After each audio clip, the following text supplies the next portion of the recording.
Reciban un saludo muy especial.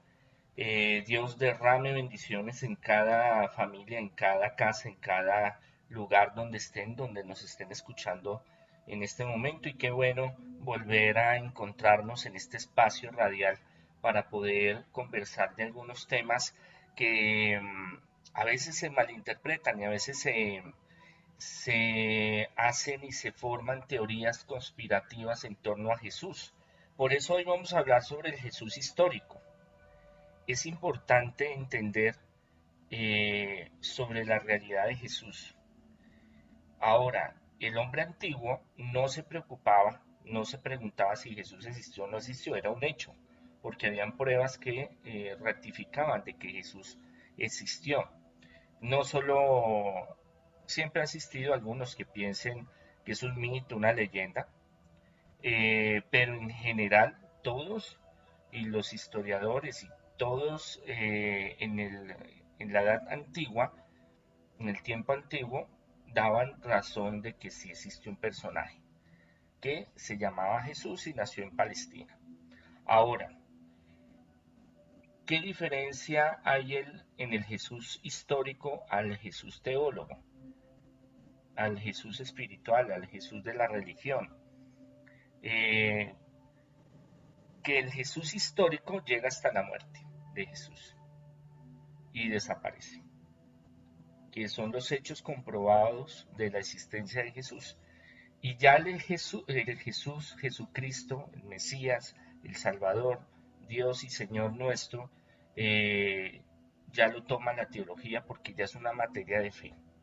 Porque no hay eh, solo de vivir unos argumentos históricos, arqueológicos, para creer en lo trascendente, en lo espiritual, en lo que no podemos comprender, en lo que no podemos eh, vivir sin tener esos argumentos históricos, arqueológicos, científicos, sino es algo vivencial, algo que usted debe de vivir. Es como si yo le digo, ¿usted ya probó los higos? Entonces yo le puedo hacer a usted una descripción literaria de qué son los higos, a qué saben o qué son, pero usted nunca va a tener la experiencia plena hasta que usted los consuma, porque ya es algo vivencial y es algo donde usted tiene que incorporar sus sentidos. En lo espiritual es lo mismo, se tiene que incorporar un ámbito espiritual y un ámbito de fe, en lo cual hoy no estamos hablando eh, de esa parte mística, espiritual de Jesús, sino hablamos de la parte histórica, hablamos de el Jesús histórico. Entonces, el hombre moderno, desde 1800, empezó la búsqueda, él se llamó la primera, la segunda, la tercera búsqueda, buscando todos esos argumentos arqueológicos, históricos, literarios, para poder decir si existió o no existió. Entonces empieza a cuestionar la figura eh, real de Jesús como un ser humano común y corriente. ¿Por qué? Porque aparte de lo espiritual, de que cuestionen si ese Señor es Dios, ese resucitó, está entre nosotros, vamos a ir a la vida eterna, al reino de los cielos, va a venir una parucía, va a haber el fin de los tiempos. Aparte de todo eso espiritual, que es de fe, porque no hay cómo comprobarlo con el método científico. Lo que sí podían comprobar con el método científico era si realmente este señor existió o no existió. Entonces, algo muy importante es eh, pensar de que si hubo un cambio fundamental de la historia, si a unos personajes, hablando de los apóstoles y los discípulos, su vida fueron transformadas y de una región también en Israel, es porque hay una presencia de un ser que se manifestó. No fue una construcción literaria. ¿Por qué? Porque hay muchos indicios de que sí existió un ser que se llamó Jesús. que vivió, que fue contemporáneos en el primer siglo del cristianismo, que era un judío que nació en Israel. Algunos lo sitúan en Nazaret, otros en Belén, pero bueno, en fin, es que nació allá. Eso es, eso es una prueba contundente, contundente. ¿Por qué? Porque ahorita vamos a mirar y analizar las fuentes donde nos remite su existencia como un ser humano común y corriente. Común y corriente. Esto no es para que nuestra fe se cimiente porque hay unos hallazgos históricos, arqueológicos, literarios que nos dicen que existió. No, esto es algo que usted, su fe se debe cimentar en ese encuentro personal y místico que tiene con Dios. O sea, la misma revelación, vuelvo al mismo ejemplo, es algo que yo le puedo escribir a usted, pero si usted no lo vive, esa espiritualidad, pues obviamente usted no va a saber realmente por qué es Señor, por qué es dador de vida, por qué es Salvador, por qué es el Hijo de Dios, es Dios, bueno, en fin, toda la teología que se maneja cristocéntrica. Entonces, hablamos de que nace en el periodo donde el emperador Octavio Augusto estaba reinando, del 27 a.C. al 14 después de Cristo. Y su muerte es cuando está reinando Tiberio, del 14 al 37 después de Cristo. Y que en el tiempo en que muere Jesús está de procurador de Judea Poncio Pilatos, en el cual Tácito y bueno, Agripa escribe al emperador cuestionando la forma en que Poncio Pilato se portaba muy agresivamente, violentamente con los judíos. Es más, se creía que Poncio Pilato no existió hasta que en Cesarea Marítima, en la estela que se llama Cistela de Poncio Pilatos, aparece que él es el procurador y que esa ciudad se creó y estaba dirigida por el Imperio Romano y Poncio Pilatos estuvo ahí. Entonces son pruebas donde nos dicen de que estos personajes existieran. Ahora, hay muchos eh, mm, historiadores o personas que cuestionan la realidad de la existencia de un personaje porque no encuentran la tumba. Pero hay muchos personajes, por ejemplo el de Cleopatra, que esperamos que pronto aparezca, según varios egiptólogos y arqueólogos están muy cerca de encontrar la tumba de Cleopatra. Entonces, podemos hablar de la tumba de Espartaco que no se encuentra, y así muchas tumbas de muchos otros personajes que no se saben dónde están, pero por escritos y pruebas arqueológicas y literarias aparecen. De Jesús podemos iniciar con los escritos históricos del Nuevo Testamento, para nosotros los cristianos católicos, donde narran muchos acontecimientos y lugares que fueron.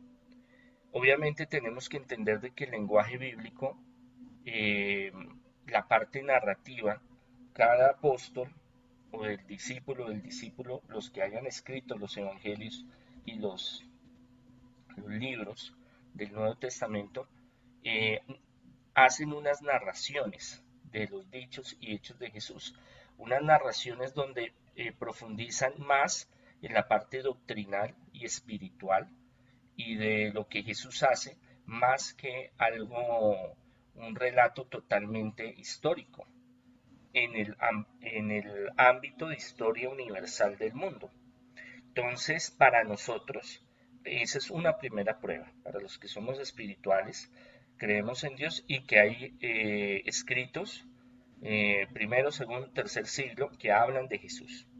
Pero esto no le convence a muchos investigadores, a muchos historiadores, a muchos arqueólogos. Pero no solo están estas pruebas. Entendamos que en el año 60 con la gran eh, estampida que hace el Imperio Romano en Jerusalén, devastación de Jerusalén, también de la Biblioteca Alejandrina y muchos otros lugares donde cientos de escritos y de pruebas se perdieron. Jerusalén quedó prácticamente destruida y tienen que volverla a reconstruir. Entonces hay muchas cosas que no encajan en la línea histórica de Israel y del pueblo judío, pero no quiere decir que no hayan sucedido. Entonces los escritores de los textos bíblicos sitúan algo que sucedió, pero obviamente a través de un lenguaje literario, para que sea de fácil comprensión y siempre el objetivo primordial es la parte de ideológica, de teológica, teofánica, teocrística, donde nos narra el mensaje, nos narra el objetivo, nos narra lo que Jesús vino a hacer. Entonces, por eso hay muchas cosas que en la Sagrada Escritura no encontramos, que obviamente para los que escriben en ese momento, la prioridad es extender el cristianismo y dar a conocer lo que Jesús hizo y el pensamiento de Jesús. ¿Qué pruebas encontramos extrabíblicas realmente de la existencia de Jesús? Entonces, encontramos a un personaje que se llama Flavio Josefo, del primer siglo del cristianismo, un judío de alta élite, que tiene una muy buena formación, que tiene al principio dificultades con el Imperio Romano, pero después el Imperio Romano lo acepta y logra la nacionalidad.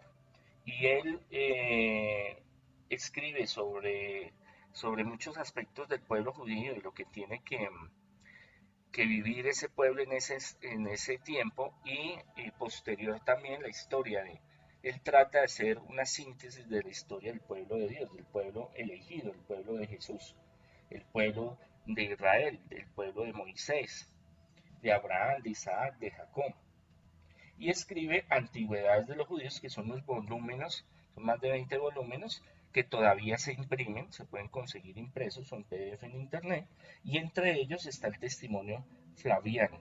Ese testimonio habla de Jesús, de que hay la existencia de un ser, de un personaje que vivió en ese tiempo en Jerusalén y que de ahí proceden la línea del más adelante, pues al principio se llamaba Nuevo Camino y más adelante se llamaría Jesucristo por el crucificado. También encontramos testimonios en Tácito que escribe a Nerón sobre la situación del cristianismo y de que hay un líder que se llama Jesús, que es el iniciador de ese movimiento. Encontramos en Plinio, joven, eh, que narra también, que escribe eso sobre un personaje, sobre Jesús, y un personaje que tiene una importancia en ese momento, o que cogió una gran fama, se conocía su nombre. Esto no quiere decir que ninguno de ellos diga que es Dios ni Señor. Estamos bajo argumentos extrabíblicos de la existencia histórica, física, biológica de Jesús. Y encontramos en el Talmud de Babilonia un escrito donde tiempo después fue cambiado por cuando coge importancia y poder el cristianismo después de Constantino el Grande o Magno, y se empieza a extender y se vuelve después de los siglos la continuación del poder romano. Ahí hay una fusión entre, venía una organización de diferentes movimientos e iglesias particulares, Y Constantino entonces las agrupa y la extiende para todo el imperio y necesitaba una sola teología, unos solos libros, un solo canon, una sola organización, una sola fe para establecer todos esos parámetros. Cae el Imperio Romano y la Iglesia coge ese poder. Antes la Iglesia tenía algo de poder y Constantino fue muy generoso dando terrenos y dinero a la Iglesia. Pero después, ya la Iglesia, cae el Imperio Romano, la Iglesia superpone el poder, esa transmisión de pontífice o emperador a el sistema de la iglesia como tal en ese momento y empiezan un proceso antisemitismo a perseguir a los judíos. Es más, hay unos visos en los evangelios, en Lucas específicamente, donde le echan la culpa de la muerte de Jesús a los judíos, aunque el que ejecutó la muerte hayan sido los romanos. Entonces pintan a Poncio Pilatos en una forma más humanitaria con Jesús. Pero esto ya son interpretaciones de cómo el lenguaje literario se va mezclando con diferentes tipos de conocimientos y de lenguajes en la Sagrada Escritura. En el Talmud está escrito de la siguiente manera: durante el Sabbat de la Pascua, Jesús, Yeshua, el Nazareno, entonces recordemos que a Jesús lo llamaban el Galileo, el Nazareno, y continuó con la lectura, hay un entre paréntesis, el Nazareno fue colgado, es decir, crucificado. Por 40 días antes de su ejecución, un heraldo hizo presencia y gritó: aquí está Jesús el Nazareno, quien va a ser lapidado, porque ha practicado la hechicería y ha incitado a Israel a la apostasía. Cualquiera que pueda decir algo a su favor, que venga y hable por él. Pero como nada se dijo a su favor, fue colgado en la víspera de la Pascua. Talmud, Sanedrín 43a. Entonces, sí, tenían que buscar una forma de poder desaparecerse, poder librarse de Jesús, y entre todas las cosas que lo incriminan es de brujo, de hechicero, de apóstata, de hereje, pero eso no da pena de muerte. Lo que da pena de muerte ante, pues sí, da pena de muerte ante el Sanedrín, pero ellos no podían ejercer en ese momento la práctica de la crucifixión o de la muerte, toda esta cuestión, porque eso solo le pertenecía al emperador, al pueblo, al imperio romano. Y es ahí donde buscan un cargo, entonces por sedición, es lo que la mayoría de investigadores, y yo me agrego a ellos, el delito por creerse Dios, Señor, Rey de Israel, bueno, en fin, sobre todo Rey de Israel, porque no podía existir otro Dios sino eh, el emperador, que es la representación de Dios en la tierra.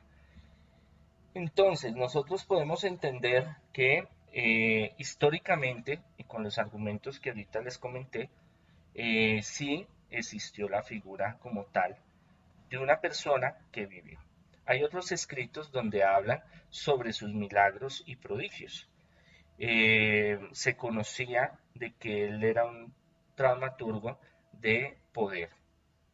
Y no solo él, habían varios que también hacían milagros en Roma, en Grecia, en Israel. Habían varios que se asimilaban también milagros de prosperidad, milagros de sanación, milagros de liberación y hasta milagros de resurrección. Pero el único que llegó a un nivel alto y a quedar incrustado en la mente de sus discípulos, apóstoles y de seguidores fue Jesús.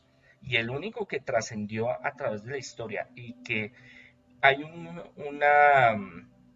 una vertiente, una partida, una división de la historia antes y después de Jesús, es Jesús, que fue algo que llevó tiempo, que inició allá en Jerusalén, Carnafaún, en Galilea, y que posteriormente con los siglos pues llegaría a el emperador Constantino, que fue una maniobra de poder eh, político y social para establecer también religioso, espiritual, poder llegar a establecer el cristianismo como religión oficial del imperio romano. Pero aparte de eso, se cae el imperio romano, desaparece, pero el cristianismo sigue. Entonces, la iglesia institucional. Eh, Esto nos tiene que mostrar de que hay muchas cosas que pensamos o a veces concluimos de que no son ciertas, pero sí, como personaje histórico, Jesús sí eh, llegó a ser una persona común y corriente bajo la mirada de la historia y de la arqueología. Ahora, sobre sus milagros, debemos de entender que en la Sagrada Escritura hay lenguajes y esos lenguajes a veces hay interpretaciones de circunstancias, pero porque ellos lo hayan organizado así para mejor comprensión del texto bíblico o de hipérbole, o sea, darle un sobresalto a lo que se hacía, no quiere decir de que no haya sido real. En los últimos 5 años se han encontrado vestigios de las primeras comunidades cristianas del primer siglo, segundo y tercero, donde hay pruebas arqueológicas, hay grabados, hay cenefas, hay piedras donde aparece el testimonio de los milagros. Por ejemplo, ahí al lado en Carnafaún, de los milagros de la multiplicación de los peces, del pan, ahí en diferentes lugares. Entonces eso quiere decir de que sí ocurrió ese fenómeno. Ahora, que sean 4.000, 5.000, 6.000, puede ser que se dio esa cantidad, o puede ser que se dio la tercera, la cuarta, la octava parte, pero el hecho es que hubieron varios milagros en ese aspecto. Y hay otros libros, ciertas revelaciones ya diferentes, donde eh, eh, su forma de actuar y su forma de hacer las cosas y esos milagros que realizó no son solo una invención tomados del Antiguo Testamento para decir si Él es el Mesías, el Salvador, sino que quedaron eh, grabados en la historia, en la mente de los que estaban ahí. Pero esto ya queda a interpretación personal. Cada uno puede sacar su interpretación si realmente Jesús hizo los milagros que están en los evangelios o no. Pero hay textos que sí indican de que Jesús hizo varios milagros extraordinarios o varios fenómenos extraordinarios, fenómenos paranormales que no se entienden cómo se realizaron, pero que se pudieron hacer. Ya desde nuestra mente, desde nuestro sentir, de nuestra espiritualidad, es algo que tenemos que cada uno trabajar, consultar, investigar, vivir el cristianismo, vivir la fe de los apóstoles, vivir la vida de Jesús para poder entender lo que él hizo. Pero aparte de los milagros y de lo extraordinario que él hizo, los misterios que embargan toda la figura de Jesús y todo lo que él hizo es de vivencia personal, de encuentro personal. Por más que yo quiera convencer a una persona, mire, es que es esto, mire, es que es lo otro, se convencen es por su propia experiencia, su encuentro personal con Jesús, y eso desde el inicio de los apóstoles del cristianismo hasta nuestros días, hasta hoy, sigue siendo lo mismo. Por eso muchos se cuestionan y piensan, como mi visión de sacerdote, de obispo, sobre el proselitismo o la forma en que yo hago personalmente hablando proselitismo, en el cual no me interesa convencer a nadie con argumentos científicos, no científicos, espirituales. Yo hablo desde mi experiencia de vida, de lo que yo he vivido, y más en el Ministerio de Liberación y Exorcismo, en el cual cuando yo digo en el nombre de Jesús o lo ato o lo encadeno o la sangre de Cristo tiene poder, esos demonios y esos espíritus se manifiestan, se manifiestan. No es un problema solo psicológico, psiquiátrico, algún problema mental, sino que hay una reacción físico-espiritual en ese momento. Entonces, a mí me tienen que explicar, bueno, ¿por qué se da? Si yo he estado en muchos países y he estado con mucha gente, muchas personas, muchos casos diferentes, pero si hay una posesión y se hacen ciertas oraciones, se nombra el nombre de Jesús y se manifiesta, hay una reacción física. O sea, saliéndonos del ámbito teórico, del ámbito conceptual, sinóptico, del ámbito teológico aún, místico, estamos hablando, yo hablo de una realidad, entonces yo comento mi realidad, lo que he vivido, los milagros que Dios ha hecho en mí y milagros que yo he visto en sanación, en prosperidad, en liberación de muchas personas que han recibido manifestaciones extraordinarias, sanaciones de cáncer, sanaciones científicamente comprobadas, que han ido al médico, que han llevado un proceso y que ya los desahucian y no hay nada que hacer y Jesús los sana y el otro día o días después le hacen todos los chequeos y análisis y le dicen sí, verdaderamente no sabemos qué pasó. Y yo lo hablo con muchos médicos. Pero antes estaba así, ahí aparece todos los exámenes y todo lo que hay, que sí tenía, ahora no lo tiene. Algunos médicos son más osados, son más espirituales, dicen, no, eso es un milagro. Otros dicen, no, eso es efecto placebo, una sugestión. No hay una concepción clara de esos fenómenos. Pero si lo vemos a la luz personal, a la luz de la fe de cada persona, pues es un peregrinar y es un proceso que cada uno debe de emprender y de buscar. No porque digan existió o no existió, o a Jesús lo crucificaron de cabeza, o solo le clavaron las manos, o solo le clavaron los pies, deja de ser o no deja de ser. Por eso en la Sagrada Escritura los evangelios no narran cómo era Jesús físicamente. Las primeras figuras o rostros de Jesús pintado fue en el año tercero o cuarto, y más hacia otras representaciones mitológicas que realmente la de Jesús. ¿Por qué? Porque más que buscar los hechos científicos de que fue o no fue, es el hecho espiritual suyo, de su entrega espiritual hacia Dios, de ese camino que usted debe de buscar y usted mismo debe de solucionar esos, esas limitaciones. Ateos me dicen, mire, yo no creo, filósofos, doctores en teología me dicen, no, pues esto es una farsa, eso fue algo inventado, eso fue algo que no hay fundamento. Y entonces yo empiezo a hablar y digo, mira, hay este fundamento, hay esta prueba, hay este argumento, y es esto y esto y esto, pero ya es una cuestión de fe. Si usted quiere creer o no, y para eso es vivir. Y si usted es una buena persona y es ateo, fantástico, para mí no hay ningún problema porque mi metodología no es meterla a la brava y tiene que creer y es que es así, y es que no, porque Jesús nunca actuó de esa forma. El que creía en él, el que se sentía identificado y quería andar con él, lo buscaba y tenía un encuentro muy personal, muy místico, y eso le daba una razón de vivir, de ser, de andar. Yo, para mí, en mi vida ministerial, que he visto tantos milagros y tantas cosas extraordinarias, fenómenos paranormales, obviamente puedo decir que es con toda certeza para mí existe Jesús, es Dios y Señor y dador de vida, existe el demonio, existen los demonios, existen las fuerzas del mal, eh, existen muchas cosas que así muchos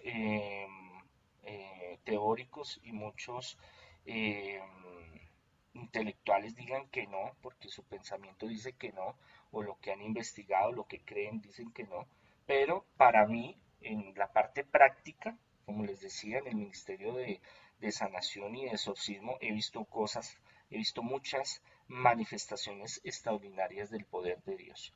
Y esto no es para cimentar mi fe, ni la fe de ustedes. No es que ustedes escuchen esto y digan, sí, es que como Monseñor me dijo, entonces yo voy a creer. No, cada uno tiene su libertad de pensar, de creer, de cuestionar. Es bueno investigar, es bueno cuestionar, es bueno hacerse preguntas. Los grandes teólogos y personas espirituales es porque han profundizado y no solo se han dejado, sí, es que en el libro, en la Biblia dice, es que el padre o el pastor o fulano me dijo, es que mi mamá me enseñó así. No, es una búsqueda. Precisamente el modelo de enseñanza de Jesús es que los pone a filosofar, los pone a abrir su mente, a pensar, a buscar dentro de ellos en su espiritualidad, en su ser, la presencia de Cristo, la presencia de Dios. Gracias por el espacio, gracias por este tiempo. Dios les bendiga de forma especial. Para ayudas en sanación, liberación, progreso, prosperidad, liberación, exorcismos, eh, pueden llamar después de la cuarentena, en las tardes, 600-3445. Mi secretaria los puede atender con mucho gusto, les dará su consulta o estamos en consultas virtuales por la cuarentena.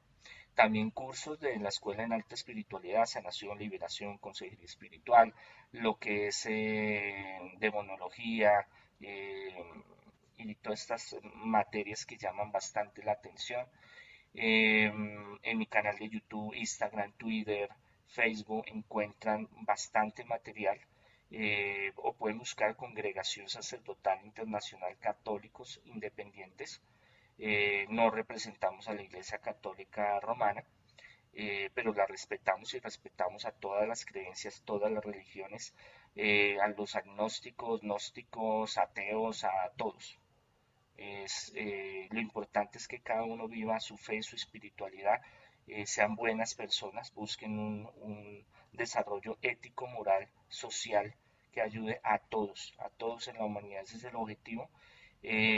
Deseándoles que la sangre de Cristo los cubra, los proteja y los llene de mucho amor, mucha felicidad y de ese encuentro personal místico con Dios para seguir creciendo y seguir conociendo y escudriñando los caminos de Dios.